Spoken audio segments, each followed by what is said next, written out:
Wild Talents, by Charles Hoyfort, Chapter 15a. Now I have a theory that our existence is a hermaphrodite, or the unproductivity of it, in the sense that the beings, and seas, and houses, and trees, and the fruits of trees, its immortal truths, and rocks of ages, that it seems to produce are only flutters that seem to be real productions to us, because we see them very slow-motioned. My interpretation of theology is that, though mythologically much confused, it is an awareness of the wholeness of one existence, perhaps one of countless existences in the cosmos, and that its distortions are founded upon intuitive knowledge of the unproductive state of this one existence, as a whole, and so its visions of a divine sterility, which are illustrated with figures of blonde hermaphrodites. Of course there are stray legends of male angels, but such stories are symbols of the inconsistency that coexists with the consistency of all things phenomenal, or that parthenogenesis is the essential principle of all things, beings, thoughts, states, phenomenal. I'd be queried if I should say, of the consummation of any human romance, that it is parthenogenetic.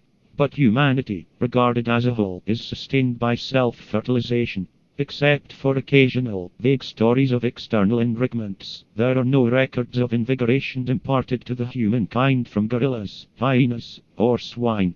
Elephants fertilize elephants. I conceive of no bizarre, little love story, with a fruitful outcome, of the attractions of the rhinoceros to a hummingbird. Though I have a venerable, little story, account sent to me by Mr. Ernest Dorfler, Bronx, New York, of an 18th century scientist, whose theory it was that human females can be pollinated, and who experimented, by exposing a buxom female to the incidents of the east wind, and of course was successful in establishing his theory. I have no other datum of human and vegetable unions. So this reported occurrence must be considered one of the marvels from which this book of not uncommon events holds aloof. The parthenogenetic triumphs of the human intellect are circular stupidities. The mathematicians, in their intuitions of the state of the whole, have represented what to the devout is divinity, with the circle, which, to them the perfect figure, symbolizes getting nowhere. Much of the argument in this book will depend upon our acceptance that nothing in our existence is real. The whole may be realness. Out of its phenomena, it may be non-phenomenally producing offspring realnesses. That is not our present subject. But up comes the question. If nothing phenomenal is real, is everything phenomenal really unreal?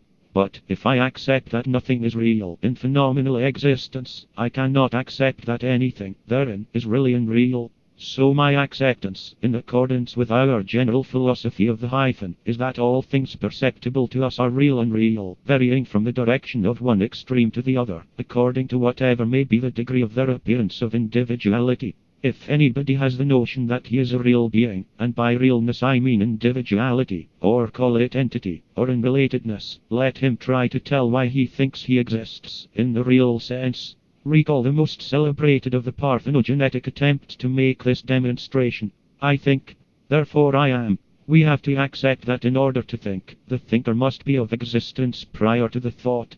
Why do I think? Because I am. Why am I? Because I think.